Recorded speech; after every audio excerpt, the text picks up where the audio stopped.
Hello and welcome to, Carlin's Worlds. Yeah, that should work. I'm a wanderer, a tinkerer, sometimes a nomad, a military veteran. I do things differently. There will be tinkering. I have a motorcycle, a truck, and a school bus. I live off-grid, so there will be some solar, batteries, inverters, and maybe even some wind. It blows.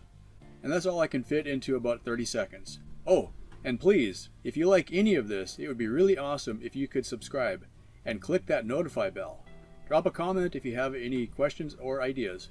Share, like, comment, subscribe, notify. Oh, and Patreon if you're really an awesome kind of person. Cool. On with the show already. Oh, sure, now it's going to get windy.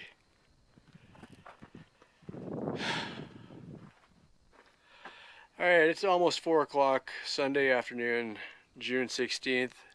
Sorry, Dad, happy Father's Day. This was filmed on Sunday. Didn't have any cell phone coverage today. Sometimes I get something out here. So I was thinking about you. Sorry, man. Oh, man. Okay, moving on. From the inside, they say you're supposed to gap the panels. That may or may not be manufacturer's spec. Makes a very dramatic downdraft though. Anyhow, okay. First vent, closed in and framed. It's an irony. First you make a hole in the roof and then you fill it and then you make another hole for the air to go out. That's my chimney vent number 1.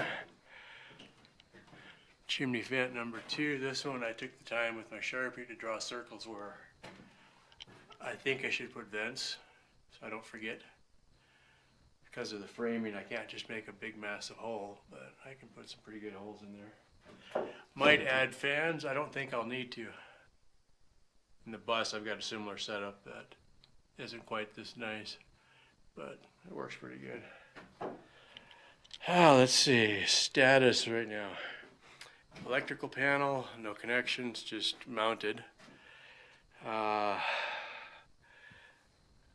Mounted a couple of boxes just to represent where I want them. And then I marked X's all the way along. That was on a day where I just didn't want to be on the roof. So I came in here and pretended to do something useful. But on my electrical plan, most of the plug-ins and switches, I'm just going to mount them 50 inches at the bottom. I've got, oh, you can't see that backlighting. I can't see it either. Alright, so that's 50 inches to the bottom of the box, approximately, because I bumped it. But that's kind of what I'm going for, because like in here, it's all going to be workbenches and shelves, so there's no reason to put a plug-in down low. I couldn't get to it. Storage room, the same thing. Plug-ins on the X's, so there, and there. On this wall, opposite side also. This wall, opposite side. Shower will be on this side. I'll probably put one plug-in there for if I have a shelf or something. L for light switches. I had to go back and look. My door swings, I could say it the backwards way, but whatever. So I'm gonna try to put light switches in here, but that's pretty dark too. Not much room. I can't put a double box, but I can put a single in there. I may put a single light switch there and then the rest of them on this side where I want them. I just won't be able to reach them when I come in inside. All right. Kitchen this side, again, countertop, so I'm going to put all the plugins up high, same as back there. And then this corner is the office. So finally I drop down and put plugins more where they're supposed to be. And this corner will be my reading area, so I'll put a couple plugins down low for an easy chair, possibly a TV. Bed will be here, and I talked about the shower. All right. Back outside though, it's just nice to come in here in the shade, but there's a million flies in here right now. Need some doors. Okay, let's see here.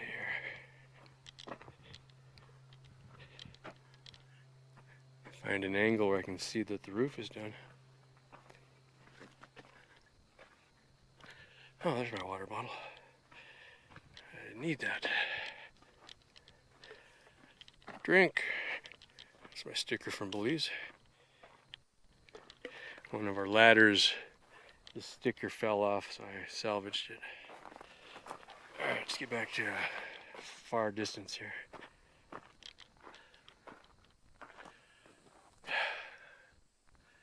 The building part of the roof is done. After that, it's shingles and tar paper and flashing and stuff. I'm going to leave it like that. As far as, what's the way to say that? Yeah, it'll have flashing, tar paper, shingles, and then I'll do the tar paper and shingles on the top of the roof vents. The idea of the roof vents, oh, also the other side is done. The idea of the roof vents, I'm calling them chimney vents. Hot air rises, and so if any breeze that blows through here is just going to go across the top and suck air out of those, should be pretty effective. So that's the idea. Yeah. Next, let's see, there's an order of operations, but I think what I'm thinking right now, the next thing is flashing along the edge of the roof for a drip rail. I didn't think to buy drip rails because I wasn't even aware of them. I learned all about roofing on the way home watching YouTube videos. So the ladder I built is actually tall enough to reach there. That was good. These guys, oh man, these rafters, that was sketchy because you're 2 feet on unsupported OSB reaching out. I did those from the top, laying down, reaching over, trying to get the spacing right, and then nailing them. That was a little bit frightening. I'm going to put a little piece of 2x4 up behind those to brace them together. Just, something to nail them both to. And I think I'm going to leave it. We'll see how that goes. When I trimmed the edge of the roof, it's a lot straighter on this side. This one, it came out pretty close. What I trimmed off is going to be the fascia, and then I'll do a soffit across. And I don't know if I can get that to where it'll show up. Maybe the other side. I'm trying to find a shadow that we can shoot into.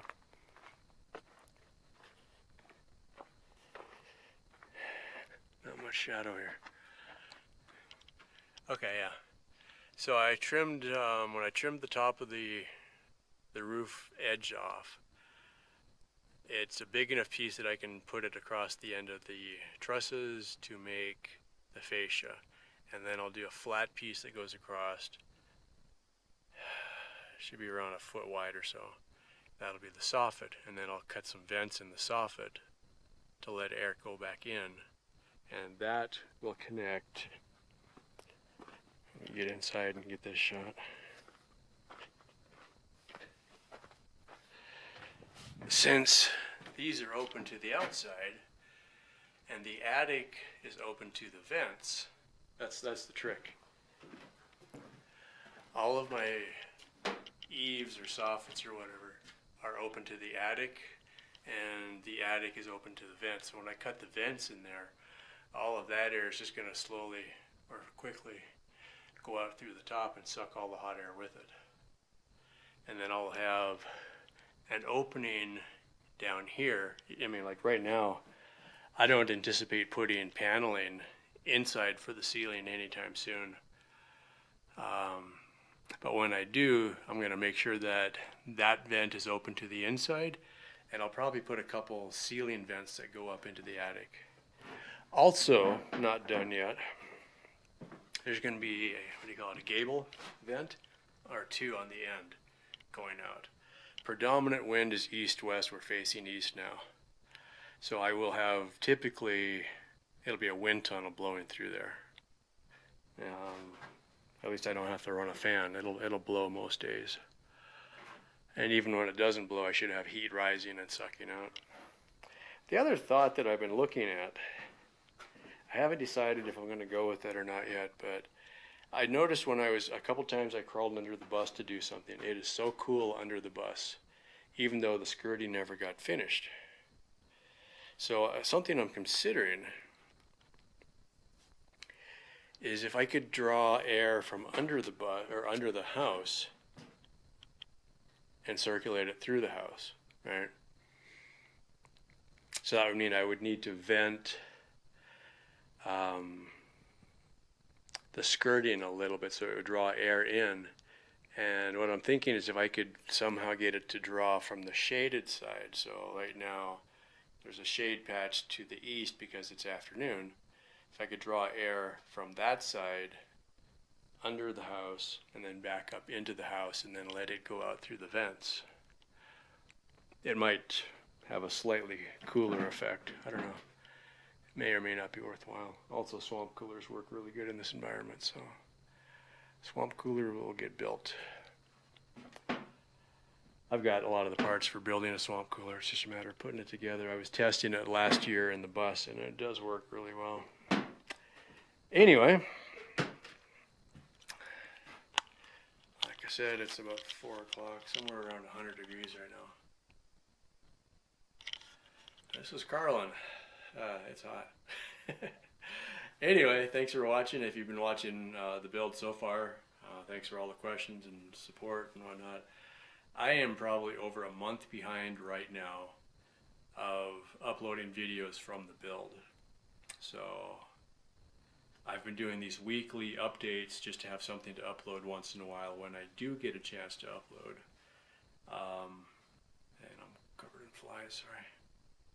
Unless I shower once in a while, it's just a lot of flies in here right now. Anyway, so yeah, there is going to be some build videos, although frankly, since I'm not the expert on house building, I'm almost reluctant to upload specifics because you're going to look at something and either one, tell me I did it wrong, which is fine, but it's already done. I'm not going to go back and fix it probably. And two, I'm concerned that somebody would see how I built something and copy it and then have it not work for you. So that's kind of, something to be aware of. There's a chance that I'm doing something that's dangerously wrong, and I don't want to have somebody else copy my mistake. So the internet is full of people that know how to do this kind of stuff, so maybe look at them. Also, is that the wind or? Okay, I thought I had sometimes bombers fly over. That's always a good way to end a video. Yeah, I was on top of the roof today when a twister went right over me. That was frightening. I just happened to hear a roar and I looked over and it's about 30 yards from me. I'm like, no! Lay down flat and just kind of pancake and watch all my tools. The only thing that flew away looked like it was a trash can lid. Oh, and my ladder almost tipped over. That was would have been bad. Worked out okay though. I guess the thing to say is if you see my videos, that means I'm still alive. If I haven't uploaded for a while, then I probably died. But so if you're seeing something sketchy, that means that I survived that day. Shade is good. Yeah, starting tomorrow, then we start actual roofing. I'm out of focus, I think. It's hard to tell. I don't feel very sharp right now. Yeah, so starting tomorrow we do roofing. I've got, oh, yeah, this is a good shot. Let's get this and then I'm going to wrap it up and go drink some liquids. So that's tar paper. I bought 30 weight. I don't know if it's any better. Honestly, I have no idea if that's even enough to do what I need to do. I started doing the math in my head and the pretty young lady rattled off, well, it covers, this many square feet. I'm like, oh yeah, I'll get 4 then. I didn't want to say I didn't know what I was doing. I think by now they know, but they're really good about not making me feel like I don't know. So that's the tar paper. You put that down first. The sun melts it down to the roof, I guess. And 7 squares, and I think that's extra. That is very heavy. I watched they put it on a pallet for me and loaded it with a forklift, and I just happened to be standing beside the truck when he first bumped it. The truck dropped and then he slid it, and then he bumped it down again, and the truck dropped again, and then he slid it, and then he let it down, and it was like, oh crap. That's a heavy load. Yeah. And the worst part is now I got to get it all up on top of the roof, and that's going to be a long endeavor, but I suspect it'll be one little piece at a time, like everything else has been. So here comes the wind. I'm taking a break. Well, that's about it. Thank you so much for watching. Yeah, that should work. Cool. I do things differently. Oh, and please, if you like any of this, it would be really awesome if you could subscribe and click that notify bell. Drop a comment if you have any questions or ideas. Share, like, comment, subscribe, notify. Oh, and Patreon if you're really an awesome kind of person. Thank you so much for watching.